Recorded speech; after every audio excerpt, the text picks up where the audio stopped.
สบายดีพ่อแม่พี่น้องเนาะมื้อนี้บ่หลังจะพามาเบิ่งภาพบรรยากาศอยู่วัดภูธาตุเนาะอยู่เมืองไสแขวงดมไสซึ่งว่าวัดภูธาตุนี่ก็เป็นไฮไลท์เป็นจุดเช็คอินจุดหนึ่งเนาะของตัวเมืองไสแขวงดมไสใครที่มาฮอดตัวเมืองไสแล้วถ้าว่ายังบ่ทันมาฮอดวัดภูธาตุนี่ก็ถือว่ายังบ่ทันมาฮอดเมืองไสเนาะเพราะว่าวัดภูธาตุนี่ก็ตั้งอยู่แถวบริเวณจุดใจกลางของเทศบาลตัวเมืองไสเนาะวันนี้เบาลังได้มาแล้วก็จะมารีวิวให้เบิ่งว่าเป็นจังไดซึ่งว่าอยู่วัดภูธาตุนี่ก็จะเป็นจุดชมวิวกับว่าแม่นนะเพราะว่าเราสามารถเบิ่งรอบๆบรรยากาศตัวเมืองได้เลยนะถ้าว่าเราขึ้นมาทางด้านเทิงของวัดภูธาตุนะซึ่งว่าวันนี้เบาลังก็จะพาเที่ยวชมนะว่าเป็นจังไดแต่ว่าน่าเสียดายที่เบาลังบ่ได้มาช่วงวันที่14วันที่15เนาะเพราะว่าช่วงนั้นเบาลังยังอยู่มงหุ่นอยู่ตอนนี้ก็เป็นวันที่16เดือน4เนาะปี2026โอ้ถ้าว่าบ่มีต้นไม้นี่ลึบนี่เห็นหมดเลยนะแถวเทศบาลตัวเมืองนะแถวจุดใจกลางกับแถวบริเวณอ้อมหอมนี่เนาะเมืองไสนี่ก็เริ่มกว้างเริ่มใหญ่ขึ้นเรื่อยๆเนาะมาทางนี้ก็เป็นเส้นทางที่จะไปเมืองไปแขวงหลวงน้ำทาเนาะไปแขวงบ่อแก้วทางด้านนี้เลยมาเลี้ยวขวาเป็นด้านพุ่นก็เป็นเส้นทางไปแขวงพงศลีเนาะหรือว่าไปเมืองล่านะก็เป็นเมืองกวางเนาะเป็นทงเพียงคล้ายคือกับอยู่เวียงเนาะลักษณะแถวเทศบาลตัวเมืองไสนะคล้ายคือกับนครหลวงเวียงจันทน์ต่างแต่ว่าน้อยกว่าอยู่เวียงจะกว้างใหญ่กว่านี้เนาะแต่ว่าจะเป็นทงเพียงคือกันมีสถานที่ท่องเที่ยวหลายนะบ่ว่าจะเป็นตาดน้ำกัดโยลป่าหรือว่าถ้ำจอมอ่องเนาะเดี๋ยวจะพายางมาทางด้านนี้บ่เนี่ยอยู่ในเมืองคึกคืนเนาะคณะเบาลังอยู่ด้านถึงนี้ก็ยังได้ยินเสียงตูแล้วคลิปนี้จะพาเที่ยวชมวัดภูธาตุเดี๋ยวคลิปต่อไปเบาลังจะพาไปเบิ่งลินบุญสงกรานต์เนาะ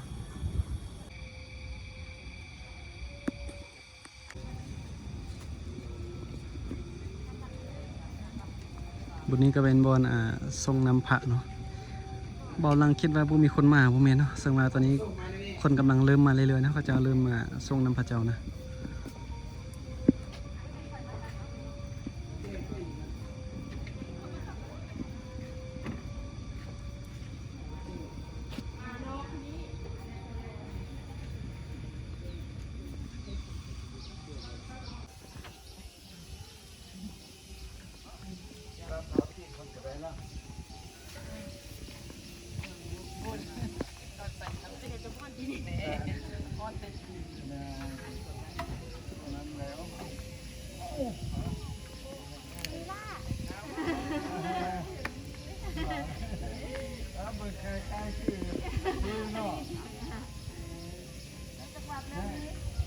เดี๋ยวดิ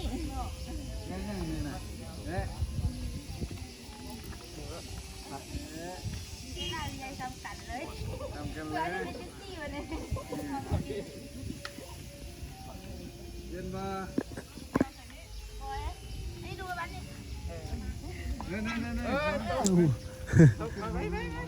ลาตกเลย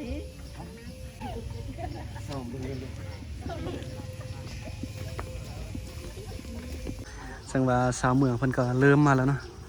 เริ่มมาส่งน้ำพระแล้ว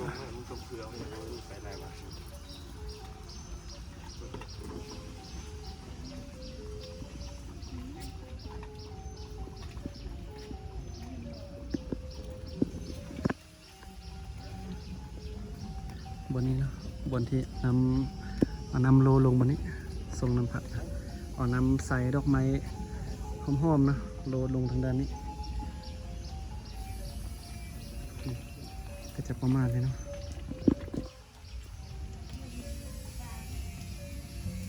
เป็นฮีทของประเพณีของคนลาวเนาะแต่ว่าฮีทของคนลาวกับคนไทยก็คล้ายคือกันเนาะกับทรงน้ำพระคือกันนะเห็นนะตอนนี้บอลลังกามานั่งพักผ่อนนิดนึงเมื่อกี้ขึ้นไปทางด้านเทิงก่อนนะขึ้นไปด้านเทิงมาแล้วโอ้อากาศร้อนนะมานั่งพักผ่อนทางด้านลมนี่ซึ่งว่าทางด้านลมนี่ก็จะมีบอนชมวิวเนาะมีจุดชมวิวนี่แล้วก็มีจุดบริการเนาะให้เซาสิ้นเลยแพเบียงเนาะอันไพ่ที่มาวัดพุทธาแล้วลืมสิ้นลืมแพเบียงก็สามารถมาเซาทางด้านนี้เนาะอยู่ทางด้านลมนี่เลยส่วนวัดก็อยู่ทางด้านเทิงนี้จะเป็นเส้นทางเนาะขี่อ้อมวนขึ้นไปพระธาตุวัดพุทธานี่เลย อันนั้นก็เป็นเส้นทางขี่มาทางด้านในเมืองนะขี่ขึ้นมานี่แล้วก็โค้งขึ้นไปทั้ง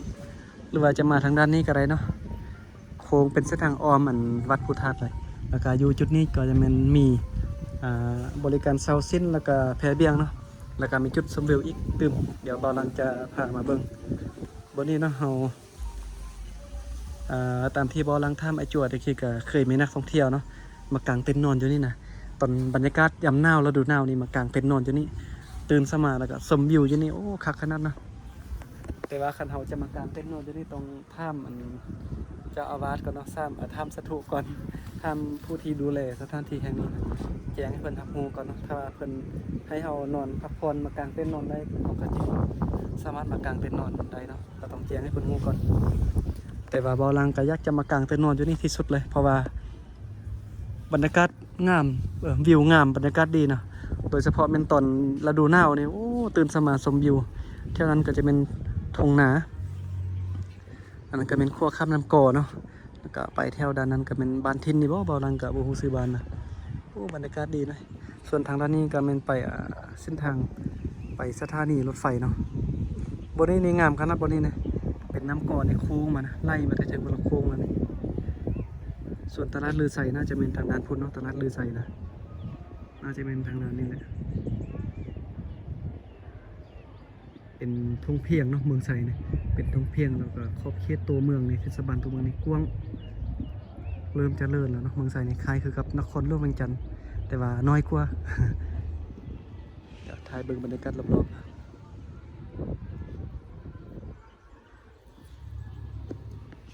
มากลางเต็นท์นอนที่นี่ก็ดีเลยเพราะว่าประหยัดเงินเลยภายที่งบน้อยในการเดินทางคือบ่าวหลังเนาะแต่ว่าบ่าวหลังบ่กล้านอนผู้เดียวยานเนาะเป็นคนมักเดินทางเนาะแต่ว่ายานมาทำบัดนี้ก็เป็นภาพบรรยากาศที่บ่าวหลังเนาะพามาเที่ยวมาชมภาพบรรยากาศอยู่วัดภูธาตุนะซึ่งว่าให้ได้มาบ่าวหลังก็อยากจะแนะนำเนาะให้ลองมาสัมผัสบรรยากาศเบิ่งซึ่งว่าเห็นในคลิปของบ่าวหลังถ่ายนี่อาจจะบ่สวยงามเนาะปานใดเพราะว่าบ่าวหลังการถ่ายคลิปการเอนเตอร์เทนคนเบิ่งการรีวิวการพากย์เสียงการแนะนำคนเบิ่งนี่อาจจะบ่ดีปานใดเพราะว่าบ่าวหลังก็บ่เก่งนะเป็นยูทูบเบอร์มือใหม่บ่เก่งเนาะบ่าวหลังก็จะนำเสนอเท่าที่บ่าวหลังเฮ็ดได้เนาะบ่าวหลังก็พาไปเบิ่งบริเวณด้านเทิงหั่นว่าเฮาไปด้านเทิงนี่เฮาจะสามารถเบิ่งหยังเห็นได้แดเนาะบรรยากาศด้านเทิงเฮ็ดหยังแดบ่าวหลังก็พาไปเบิ่งภาพมุมสูงเห็นภาพบรรยากาศตัวเมืองแล้วก็พามาเบิ่งจุดที่ให้เซาซิ้นเซาแผเบียงสำหรับใครที่มาลิ้นมาเที่ยวมากราบไหว้มาบูชามาขอพรมาขึ้นวัดพุทธาตุเนี่ยแล้วลืมเอาสิ้นเอาแผเบียงมาก็สามารถมาเซาอยู่บนนี้แล้วก็บนนี้ก็จะเป็นบนชมวิวเป็นเดินแบบนี้บ่าวหลังก็บ่แน่ใจว่าจะสามารถกางเต็นท์ได้หรือบ่เนาะถ้าว่าเป็นไปได้นี่ฤดูหนาวนี่มากางเต็นท์นอนอยู่นี่ตื่นสมาเบิ่งวิวบรรยากาศตอนเช้านี่งามเนาะขอบใจพ่อแม่พี่น้องที่ว่ามาเบิ่งมาชมคลิปของบ่าวหลังเนาะก็เป็นคลิปสั้นๆเนาะพามาเบิ่งบรรยากาศอยู่วัดพุทธาตุเมื่อที่บ่าวหลังก็ขอขอบใจเนาะแล้วก็จะขออนุญาตจบคลิปเพียงตัวนี้ก็ได้เดี๋ยวคลิปต่อไปบ่าวหลังจะขี่รถเลาะเบิ่งในเมืองนี่เนาะไปเบิ่งเขาเจ้าลิ้นบุญสงกรานต์ว่าเป็นจังได๋อยู่เมืองไสนี่เขาเจ้าจะลิ้นบุญสงกรานต์นี่ม่วนหรือบ่เนาะ